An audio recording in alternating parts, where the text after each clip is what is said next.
Hello, everyone. My name is Tim Russell, Vice President, Community Engagement and Diversity, Equity, and Inclusion for WTTW, WFMT, and welcome to today's Chicago Tonight Latino Voices, a WTTW News community conversation.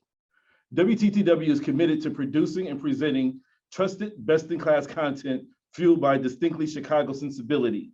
We have served as Chicago's window to the world, and our purpose is to enrich lives, engage communities, and inspire exploration. Essential to this purpose are our core values, in particular, diversity and equity. We celebrate differences, embrace inclusivity, and strive for equity. The stories we tell, as well as the people in front of and behind the camera, reflect the faces and voices of our region. Today's conversation is about Blackness within the Latino Latinx community. African Americans and Afro-Latinos share key historical similarities, such as being enslaved, living through colonialism, and enduring centuries of racism. Those experiences and that history deserves recognition during both Black History Month and Hispanic Heritage Month. The story of many Latinos with African ancestry in the United States is one of tremendous personal achievement, as well as astonishing perseverance in the face of deep-seated racism. Today for Black History Month, we're going to discuss this important group of people that are both Black and Latino. Support for Chicago Tonight Latino Voices is provided by Allstate and the Chicago Community Trust. Additional support is provided by the Abe and Ida Cooper Foundation, the Field Foundation of Illinois, Lloyd A. Fry Foundation, Julian Grace Foundation, and Judy and John McCarter. Now I'd like to welcome Joanna Hernandez, Chicago Tonight on-air reporter, who will moderate today's conversation. Hello, Joanna. Hello, Tim. Thank you. Now, hello and welcome to Chicago Tonight Latino Voices, a WTTW news community conversation. Thank you for spending your evening with us. I'm Joanna Hernandez, reporter for WTTW Chicago Tonight. Now, from pioneer professional baseball player Roberto Clemente and the White Sox Minnie Minoso to Celia Cruz, often known as the Queen of Salsa, significant impact in American history. A 2016 report by the Pew Research Center found that about a quarter of US Latinos identify as Afro-Latinos, but often while trying to embrace the duality of their identities, some Afro-Latinos feel they are not accepted as a member of either Black or Latino communities. Tonight, in honor of Black History Month, we're discussing Afro-Latino history. We'll talk about Afro-Latino history in Chicago, and we'll touch on the nuances of multiracial identities. You're all in listen mode only, but that doesn't mean you can't be part of the conversation. We want to hear from you, so please chime in on the chat function with your questions and comments. I'll be sure to share them with our guest. And speaking of our guests, I would like to introduce our panel and thank them for taking time out of their busy schedules to talk to us. Now, we start off with Anyiné Galván-Rodríguez. She is Dominican-born, raised in Puerto Rico and Chicago. She's the founder of the Afro-Latino Natural Blog.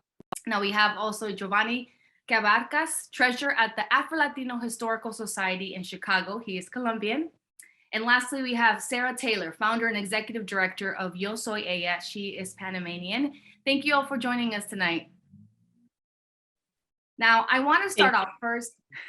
While I briefly introduced each of you, could you each introduce yourselves and share a bit about your background and identity? Now, Angie, let's start with you.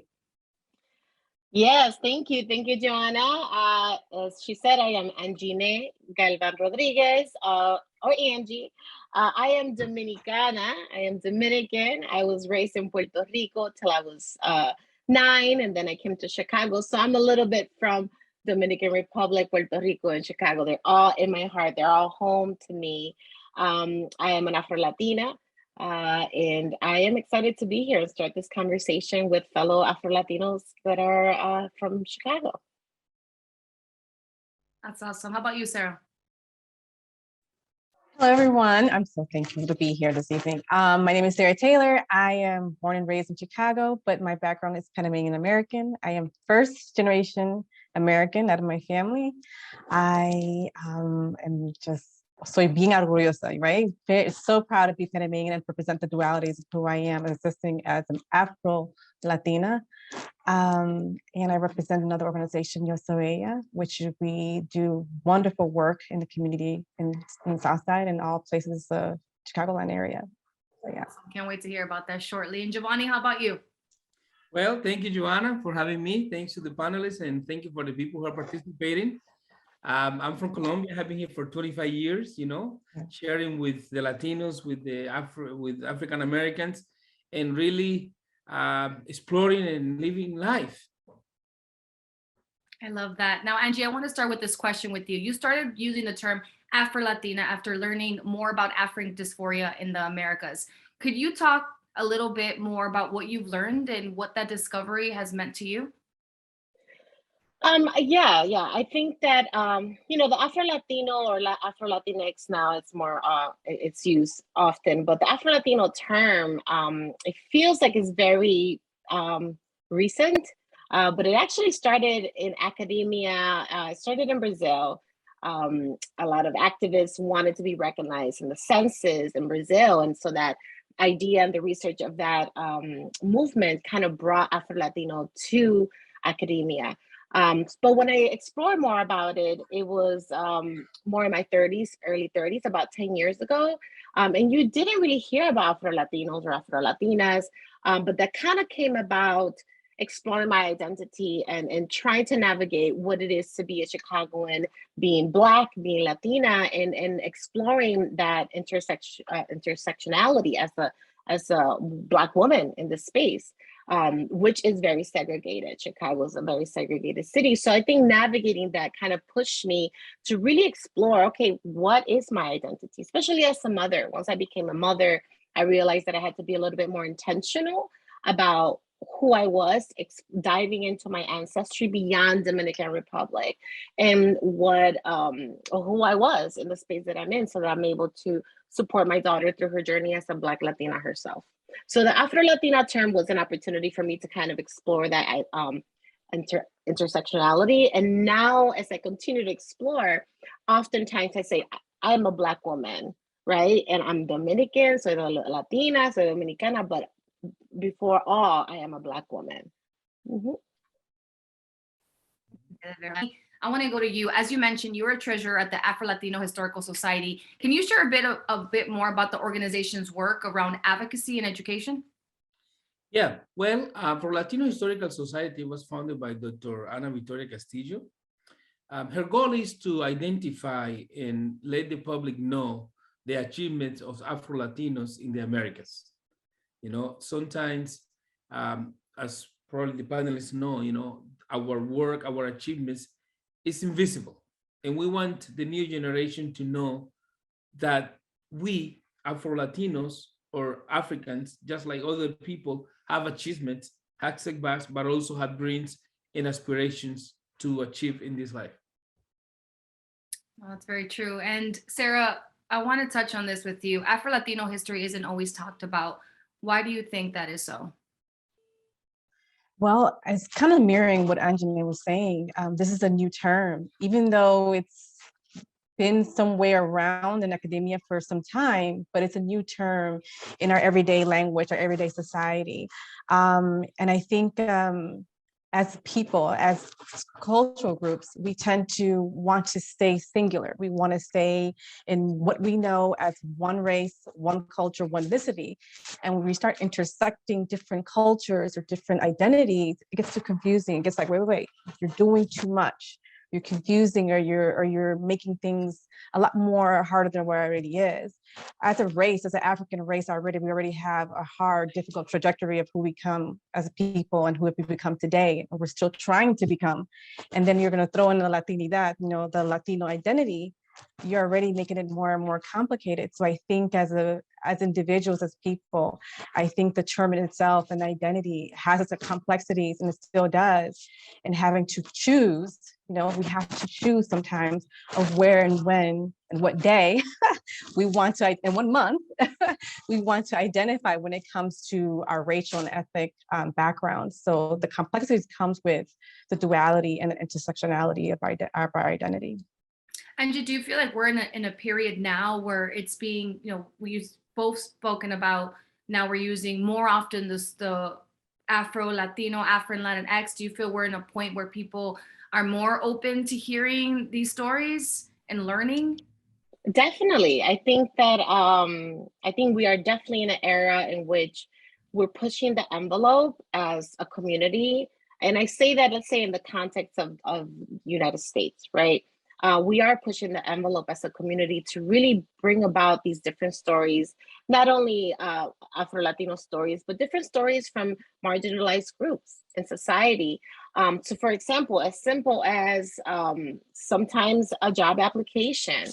Before if you filled out a job application or the census, you didn't have an option to say, I am Black and I'm Hispanic or Latino, right? Before that was not an option. I know in the 90s it wasn't. So I think that overall at a macro level, we are pushing the envelope, and that's forcing powers that be to kind of adapt to the times. And also social media. I think with my blog, when I founded my blog, Afro-Latina Natural, about 8 years ago, you really Googled Afro-Latina, there was really not a lot of information out there. There was a few blogs already out there, Boricua Chicks, Afro-Latinas, and yeah, very few. And now you Google Afro-Latinas or Afro-Latinx, and you see a plethora of information, a plethora of images. And that makes me very happy because I feel like the youth, and again, as an educator, that's usually my priority, they could see themselves, right? You have artists like, and celebrities like Amara La Negra that's out there, right? Like in what you will say popular culture. So I'm very glad that now we're pushing the envelope to be seen, right? To be pretty much heard like you guys are doing here, which is I'm very appreciative of. Oh, that's great. Now, we mentioned the legendary White Sox ballplayer Minnie Minoso in our introduction. He recently made the Hall of Fame. Let's watch a clip from Latino Voices in December. Choice at this week's news that Mr. White Sox, Minnie Minoso, has been granted a spot in the Major League Baseball Hall of Fame. The Cuban Comet broke the color line for the White Sox when he joined the team in 1951. He was selected for induction by the Golden Days Era Committee on Sunday. And University of Illinois professor Adrian Burgos Jr. says it's an honor that was long overdue.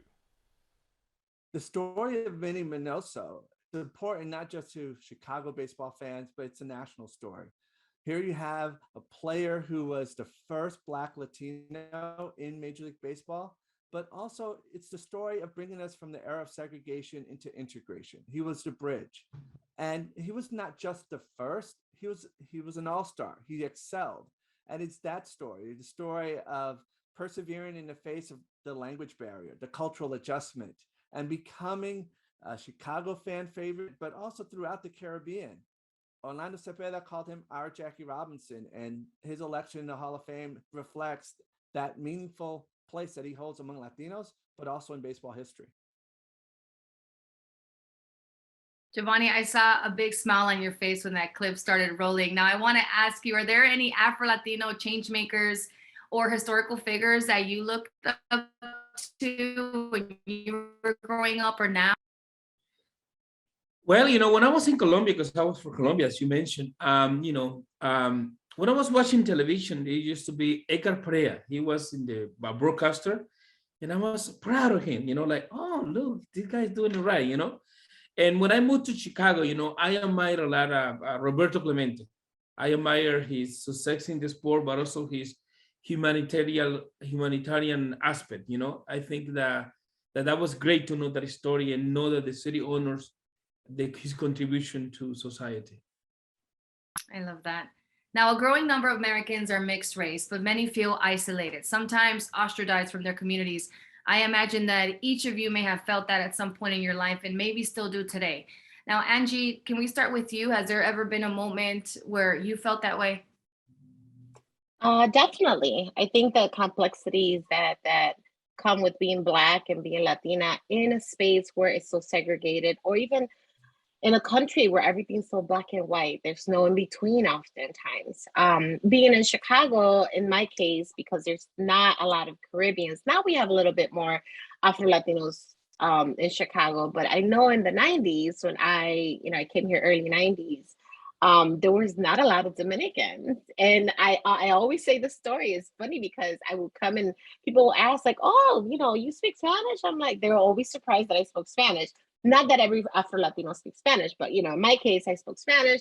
And I would say, yeah, yo soy Dominicana, I'm Dominican. And they would be like, what is that? Like, so I had to go through this entire story of like, it's an island next to Puerto Rico in between Cuba. And of course, geography studies here in Chicago is not that great, especially not in the 90s as well. So nobody knew what that was. So I will always resort to saying, do you know Sammy Sosa, which is a very popular baseball player back in the 90s? And they're like, oh yeah, Sammy Sosa. I'm like, I'm from where he's from. Wherever that's my country. And then I was over. So it was always this funny experience and also tiring and kind of, somewhat microaggressions against me as a child having to figure out, and explain. So that definitely was an experience for me. And also the situation in which in a lot of Latino community members cannot really accept that somebody that speaks Spanish fluently is Latino. I was at the fruteria one time as a teenager and a man was complimenting me on my Spanish. He's like, oh, pero usted habla el español muy bien. ¿De dónde lo aprendió? So it couldn't cross his mind that I just happened to be a Black Latina.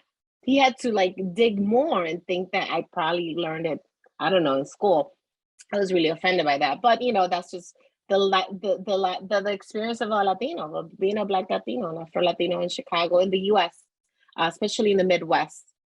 It's almost like people forget the history and the roots as well. And they isolate just because the color of the skin, that you're just one identity. Sarah, do you also go through that as well? Do you have experiences like that growing up and now? Yes, I couldn't help but to just like, you could see my reaction when Angie was speaking. I'm like, yes, that's my experience as well.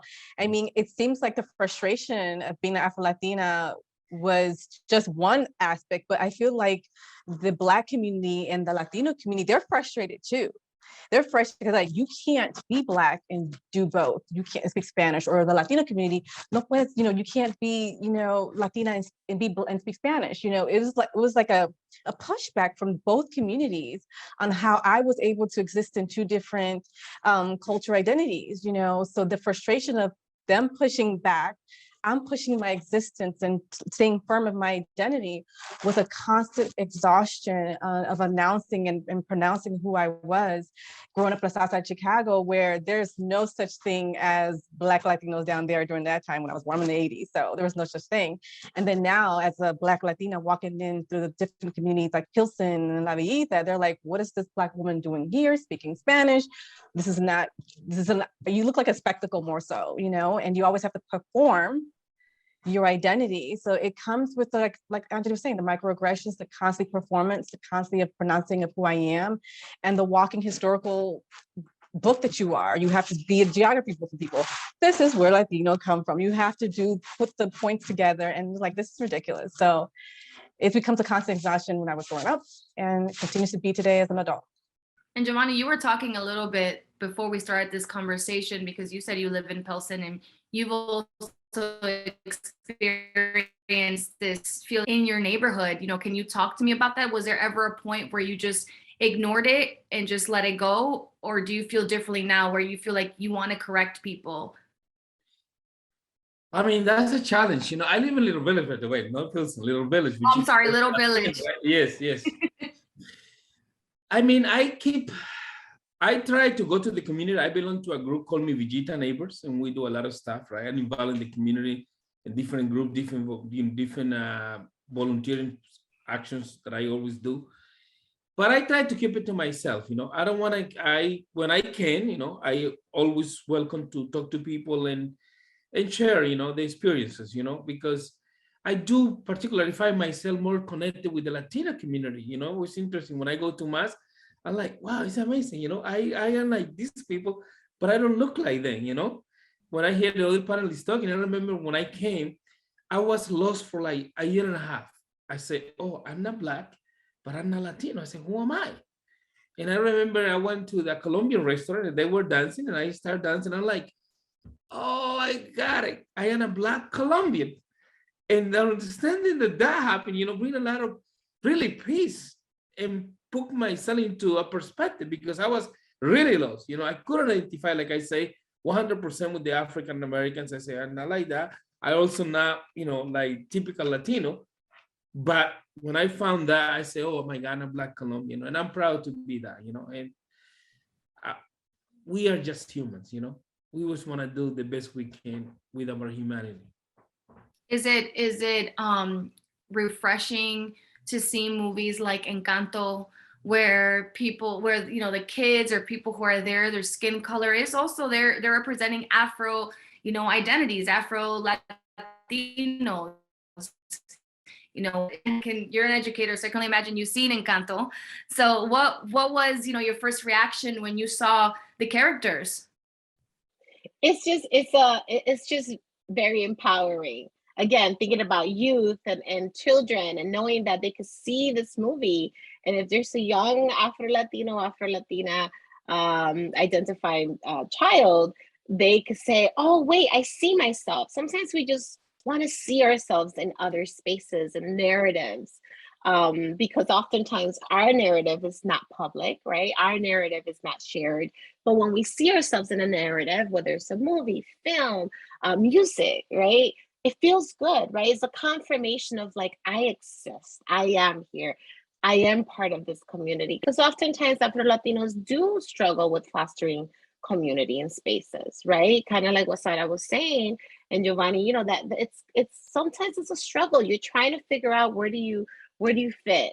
And I think that's why the digital world has been very helpful. I've been able to make so many connections with siblings in the African diaspora. I always say siblings because when we connect, Sarah herself, we connected through the digital world, and I've had so many different connections now, again, because we see each other, we see ourselves, and sometimes we just want to feel safe in spaces of people that understand your narrative, your experience, to some extent.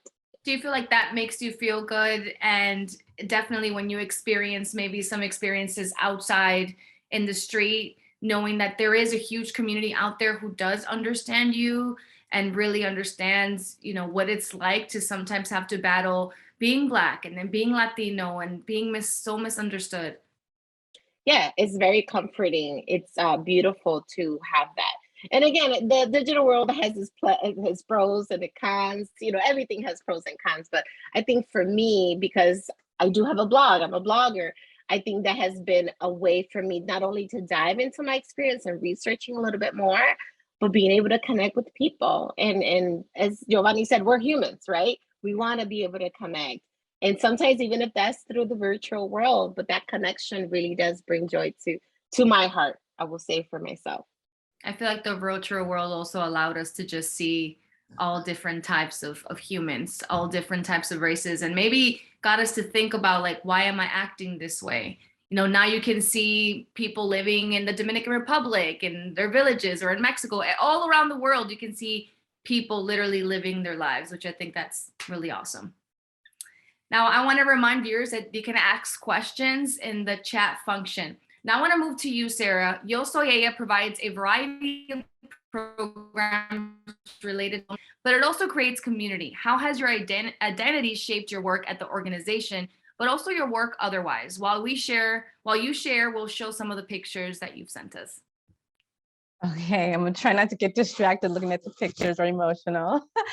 So Yo Soy Ella, since I started the organization, it's been a kind of uphill battle because, as I stated before, the work that we do is very centered in the historical Latino communities in Chicago. And when I say that, because I'm a Black woman, I'm a Black Latina, walk into these historical Latino communities that don't look like me, predominantly don't look like me. So when you're trying to provide healing and mental health support, which is the services that we kind of center ourselves in, they're like looking at us like, yeah, we're looking for the founder of Yo Soy Ella. You can't be it because this is a Latino organization. So when I walk in the room, I have to, once again, like I said earlier, be a history lesson, be a dictionary, all of these things before I get to the actual reason why I'm there. So as we walk into our 10th year this year doing the work that we've been doing, it's still disheartening that I still have to do this kind of like preparation of who I am and an identity before I showcase the actual work of what we do, the service that we do. So it still says that we do still have a lot of work to do when it comes to announcing, pronouncing, and letting the Latino community, the Latino community and the Black community know who we are as Afro-Latinas and Afro-Latinos. And within that work and within what we do, it's kind of like, I kind of have to kind of catch myself and not get so defensive. Defensive because I understand this is not like, it's not a personal issue when it comes to these communities, it's a historical issue. So when I walk in and when I do the work we do with me and along with the other women of Yo Soy Ella, we come in and try to create a sense of belonging. So I, as an Afro-Latina, we as the Afro-Latino community, we want to belong somewhere, whether it's a Black community or Latino community. So I just kind of like try to put the pushback away of my identity and try to create a safe place of belonging for all of us. And that immediately breaks down the wall of who we are as Black, Latino, Asian, whatever it is that we identify with. So I kind of have to do those things, the prep work, before I do the healing work. I mean, that's incredible, but it also has to be exhausting at the same time. I can't even explain. But what really is that drive, that passion? You said 10 years now? Yeah, we're on 10 years this year. In August, we'll make 10 years. Even despite, that's amazing. Even despite all the challenges and the hurdles, what keeps you going? What is that passion there? I look at that. I look at it, this is maybe awkward, but when I look at these women, I look at my mother, I look at my ancestors, I look at my mother, my mother and I'll say our mothers, they also have some anti-Blackness, also Black complexes in our community. We got to be honest when it comes to the Latino community, especially with Colombia, Dominican Republic. There is some issues there with colorism and anti-Blackness, okay? So when I go, we can go, that's a whole nother show. But when I go in these spaces and continue this work, I just look at these women that it's like me, she looks like my mom, she looks like my sisters and my aunts and them. But at the end of the day, I have to put the ethnicity and the race aside and go to the core issue of what it is that they need. And I constantly have to ingrain that in my work. And once I do that, I think everything else becomes pretty easy, despite of who we are, who we identify with. Honestly, we all have the same issues. We're all dealing with the same devils at different levels, no matter who we are or where we belong with. And that's the thing that keeps us going, I guess. That's very true. Yeah. And it's very important to have that communication and just, talking about these issues or talking about it. I think that's also really important. Now, Angie, I want to go to you. Your daughter inspired you to start your blog. You did talk to us a little bit about it, but can you tell us more about how that came about and how your identity informs your work there and as an educator? Now, while you answer, we'll show some photos of you and your daughter from when you were in Latino Voices. Thank you. So as a mother, I mean, I know that that's one of the things that inspires me to do many things in life. But what really struck a chord for me was when she was 5 years old, my daughter. She was in kindergarten and she came home crying because kids were pretty much making fun of her hair, saying that she had puffy hair and it was ugly. And well, you could just imagine, kids, sometimes they could be cruel and sometimes they learn things at home, so for me it was a trigger because when I was 5 years old living in Puerto Rico, I was probably one of the very few kindergartners that looked like me, that was Black. And I remember, probably arguing over Play-Doh with another little girl. She looked at me and said, "You are ugly porque tú eres negra y tienes el pelo malo." So in other words, translating that into pretty much saying you're ugly because you're Black and you have nappy hair. That's pretty much, you have, because pelo malo saying bad hair, right? So I went home crying to my mom, same scenario. Fast forward, my daughter is a kindergartner. She goes through the same thing. And then it was kind of like a awakening for me of saying, well, I need to be very intentional about supporting my daughter through this experience because she's going to continue to experience microaggressions, macroaggressions, and colorism and racism in her life. So then what I did was I tried to, put her in Afro-Caribbean dances. I bought her books about loving her curls and ancestry, having African ancestry. But a year later, after this happened, she asked me, "Mommy, do you have curly hair?" And at that point, I did not have my hair curly. It was bone straight. I used to relax it, Dominican style, straight, And I remember me, ignorant on my behalf, I answered her, "Yeah, I have curly hair, mamita, but my hair is not as beautiful as yours." In other words, saying because your hair is a little bit more loose, your curls are a little bit more loose. I don't wear mine the way, mine is because I don't like it because it's more coarse. That was ignorance on my behalf. So she repeated the same thing I told her when, a year prior. And she said, "But mommy, you told me that you should love yourself the way God made you."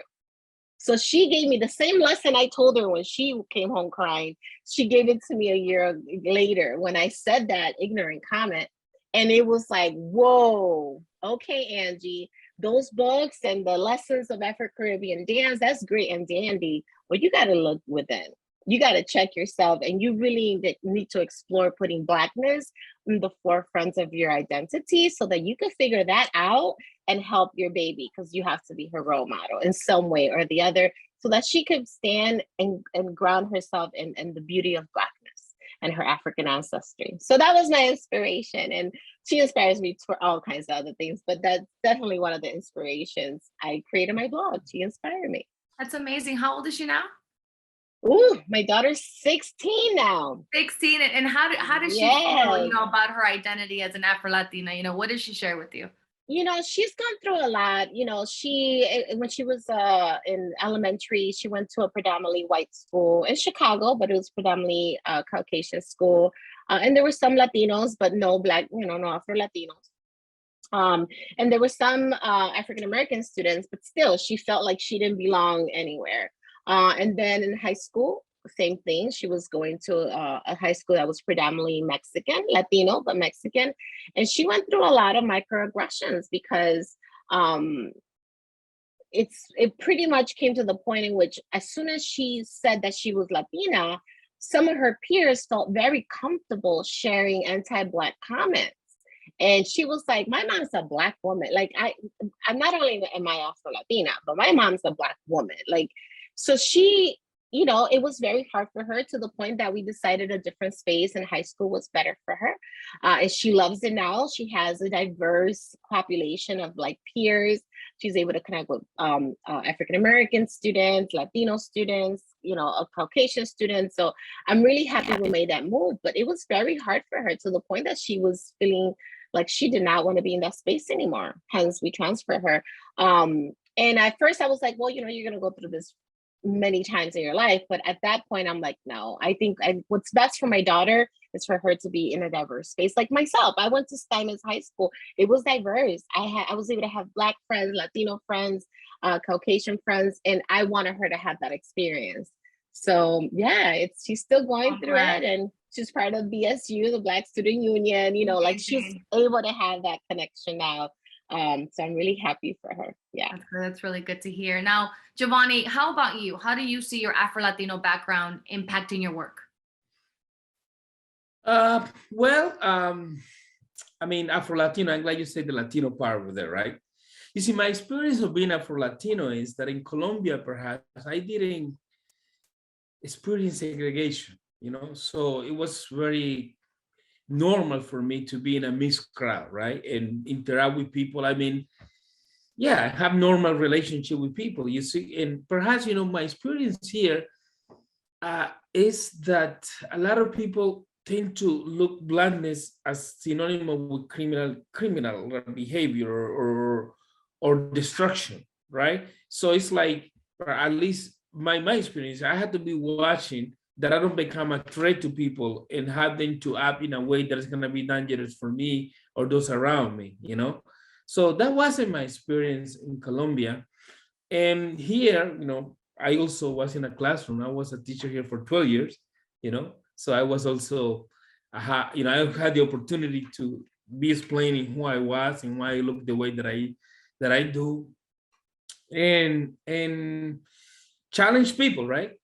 Listening to what her daughter is going through or went through, and realizing that we as a society have a long way to go. Challenge me, and in mi villita, I always try to put myself out there so people know that we exist, the Afro-Latino people exist, and we are just like that, like everybody else. We just want love, we want to be loved, we want to love, we want to flourish in life just like everybody else. I mean, Yovanny, what do you think, what would you say needs to be more, what do you think needs to happen, needs to change? What, in your eyes, what would you like to see more of so you wouldn't have to, go through things like this? Well, I think a lot about this topic, right? And now that I live in a little village, perhaps it helped me more to understand. I think that immigrants, the first generation immigrants, at least from Mexico, right? Or other parts where they're not a huge Latino Black population, they could not relate. And whatever they experience is a little different than the first generation. Because if you see the first generation, I mean, they go to school with the Africans. Of course, they sometimes tend to, embody the stereotype, but sometimes that's not the case. I always say that dream that Martin Luther King had, that he wants people not to judge him by his color, but by the conscience of his, by his conscience. That's what we want. So that's what I'm after. I want people to see us, to understand who we are, and not judge us for how we look. It's understandable. And Sarah, I want to ask you, might be a tough question. We are celebrating Black History Month.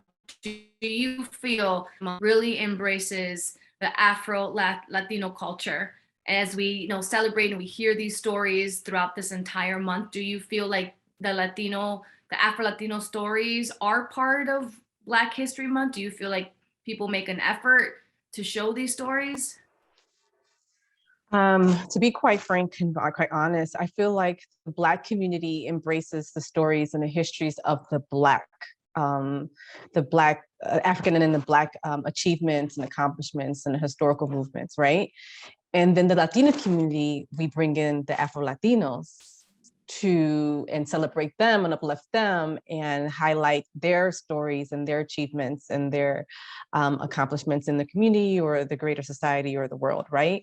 So it seems like we're getting, it seems like only during African American History Month is when the Afro-Latinos are very, within the Latino community in that context, the Afro-Latinos are being more highlighted. And then throughout the years, throughout the regular months, within the year, it seems like we gotta come, like Yovanny was saying, we become kind of invisible. And then when Hispanic Heritage Month comes, we become extremely invisible. It's like, it's not us, it's not our month. So to your question, it's like now more than, I'm gonna say it's becoming more and more popular and more comforting, popular for others, for the society and for the organizations, and more comforting as me to see the Latino people can embrace us a little bit more when it comes to our Afro and Latino identity. I personally would like our Black sisters and brothers to take arms in that aspect too, and to highlight a little bit of the Afro-Latino diaspora as well when it comes to talking and discussing the achievements of the Black people, not to forget the African diaspora. That's something that I think needs to be a little bit more taught and exemplified within the Black community, and of course always needs to be emphasized within the Latino community. Angie, what are your thoughts on that? I echo what both of my fellow panelists have said. And I will have to be honest, I think sometimes I do get exhausted from continuing to take up space and educate people, like Sarah was saying, and you get exhausted. So for me, I think I have shifted kind of my hope, my vision, and my vision is, and my hope and wish is that more siblings in the African diaspora, whether it's Black American, Black Brazilian, Black Dominican, Black Mexicano, our siblings from Africa, right, that are from different countries, Nigerian, from Ghana, that they see the connection, right? This is by design, right? Like for us to not learn about our histories and the similarities in our histories, that is not a coincidence. That is by design. And again, I am so happy that now there's more resources, more information, more education accessible to people beyond academia, right? To the common folk, to be able to learn a lot about something and be able to teach it to their child, be able to buy books about different cultures and the African diaspora. That is accessible to us. And I do know a lot of people in the Black American community or African American community that are connecting. Also travel. They've traveled. I mean, I have friends that like have traveled to my country and they're like, whoa, I felt like I was home. Everybody was talking, except that everybody was talking in Spanish. And they're like, they were talking to me in Spanish, like so, and that's beautiful, right? Because then they start to see the connection of this is the similar experience sometimes that we walk as Blacks here in the United States. So for example, I'll tell you a story. When I was in high school, I was talking to one of my African-American friends and we were talking about food. And then they were talking about describing like food, soul food that is traditionally from south of the United States. And, and you see it here in Chicago from the migration up to the Midwest. And I was like, wait, we call that. And then they're like, oh yeah, we call it this. And before you know it, there's like 3 different cuisine options on our plate that, in our different homes that are very similar. And again, that's historical. So making those connections, being able to connect with other siblings in the African diaspora, I think that's my vision. So my focus now is like trying to connect as many ways as possible and educate people, whether regardless of nationality, because people get confused, right? Sometimes, for example, for some Latinos, they cannot detach being Dominican with being Black, right? And that goes with colorism and internalized colonialism and all kinds of things. But I think now we're learning more of like, okay, I could be Dominican, I could be Latina, but I'm Black, I have African ancestry. Aesthetically, I walk into a room, I'm a Black woman or I'm a Black man. What comes beyond that? Yeah, there's all kinds of other things that make up your identity. So my vision is that we make more connections with people from across the hemisphere. Mm-hmm. And being proud of your identity it's tiresome, but it is very empowering. I have to say as well, I can only imagine there is hard times, but a lot of positive times. Someone mentioned in the chat that there is a great story of 2 sisters that are Black and Puerto Rican that make their own sofrito, which is found what we call sofrito in Puerto Rico, which that's awesome. I didn't know that, but I think you had mentioned earlier about the different ways we say things. I remember that I asked people when I lived in New York, how do you say, like, I'm Mexican, so we say pastel, right? Some other people say bizcocho, or I'm like, do you guys know other ways? I know there's a whole bunch, which is great. I just think that this is a great conversation that we get to touch on. And Yovanny, I want to ask you, what is something that you would like to tell to a person right now who is struggling with their identity, right? Being Black and being Latino, and they feel unseen at this point in time. What are some words of advice or encouragement that you would like to tell them? Well, that's certainly being part of both communities is great. Right now, perhaps we don't value it the way that it is, but I have taken advantage of those situations. I feel great when I'm with my Latino communities, in some events I enjoy so much. When I go to the African Americans, sometimes they don't understand me or they see me, but they embrace me. So beyond the racism and the difficulty that we have, I believe the sister will say, we enjoy both communities, and we feel accepted sometimes and celebrated by both communities. We just have to make it more abundant so the new generations can see it the way it is. So don't be discouraged, keep educating people, keep being positive, and just be the best that you are. Like when I'm dancing even the Mexican tune, like, oh, you dance? I say, yeah, you know, or when I dance in the African thing. So, you know, that's a good thing also that come from this mixture of cultures. I attended a salsa convention they do it in Rosemont.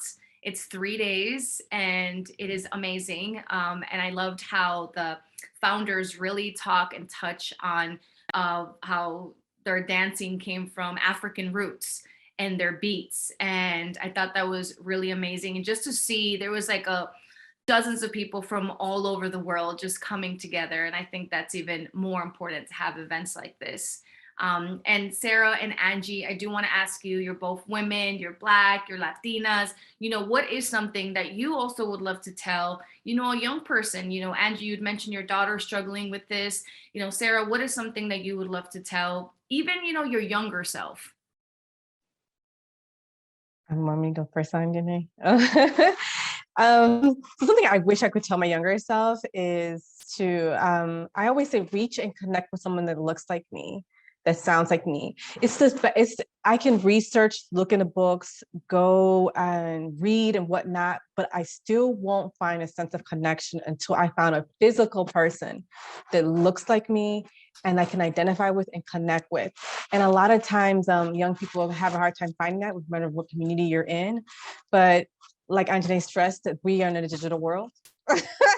Everything is a finger away. People are a finger away. So it shouldn't be that difficult to connect. I mean, rightfully so, with parental discretion and whatnot, to connect with individuals that look like you, or connect with individuals that you have questions about when it comes to assessing or trying to figure out your identity. My mentors right now, they are one of the advisors with Yo Soy Ella right now. The mentors I have right now and advisors right now, the advisors that are within Yo Soy Ella today, those were the very women that kind of like helped create my identity. They're the ones that helped discover it for me. And they're with me today. I was only 14 years old, I'm 30 something years old right now, and they're still with me. So I stay connected to my mentors who help parlay my identity, help parlay the many versions of who I am as a woman, as a Black woman in Chicago. I have to stress that. Thank you for stressing that, Angie. In Chicago, it's so different in the Midwest, so distinct and different from other parts of the United States. But I think mentorship is the best way for young people to try to really hone in and figure out who you are. Seek mentors, seek adults. You know, it's a digital world. Find them. They're here. I'm here. We're here, right? These are the platforms that you can utilize. So mentorship is always the easiest way. Don't be afraid to branch out. Don't be afraid to talk about it. That's it. Don't be afraid. Mm-hmm. That's right. Angie, Yeah, I agree with Sarah. I agree 100%.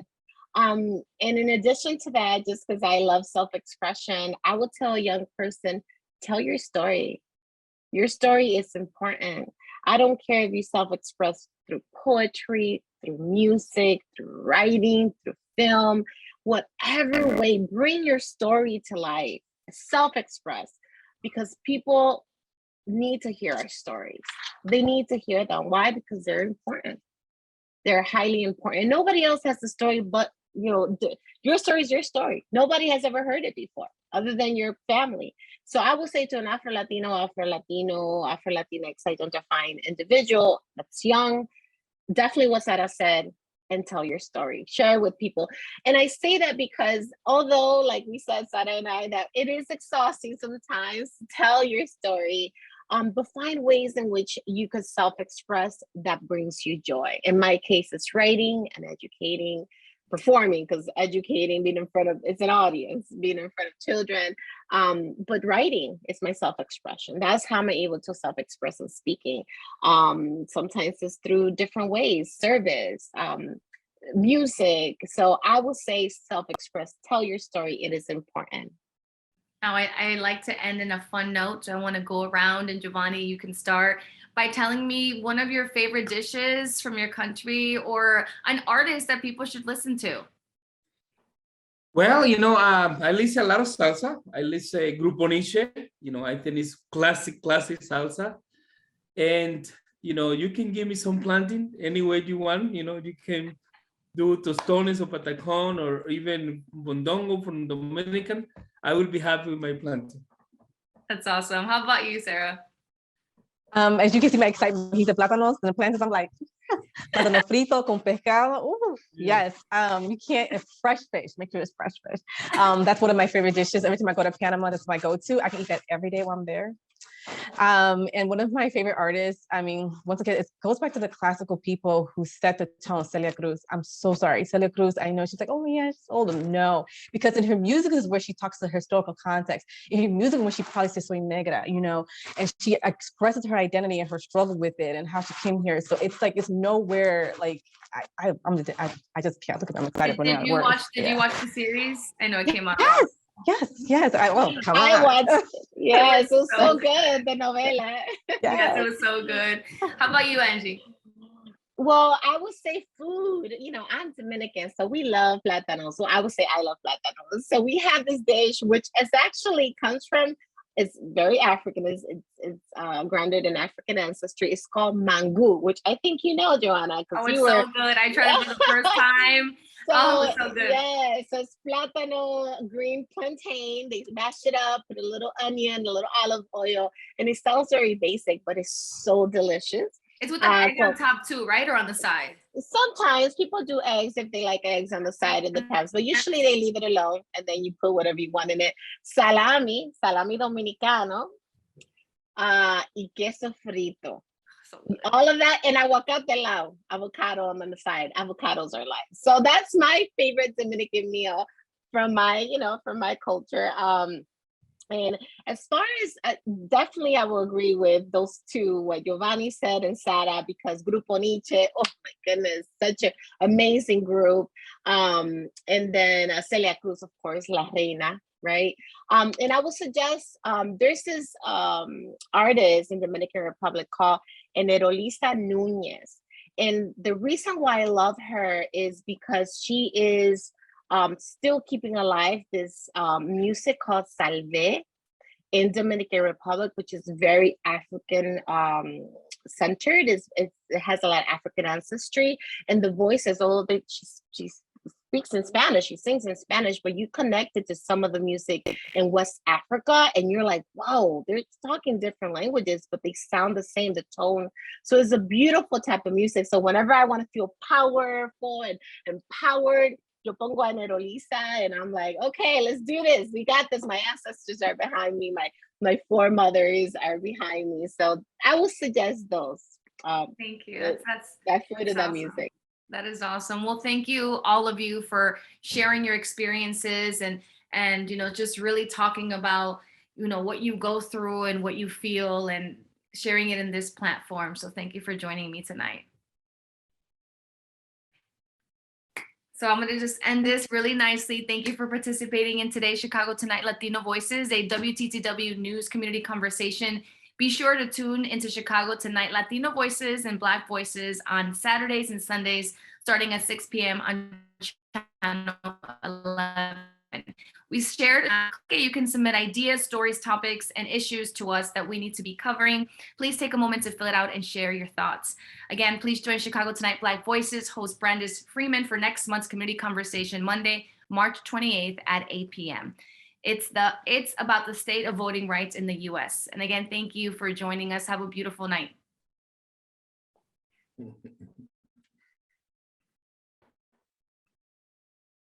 They said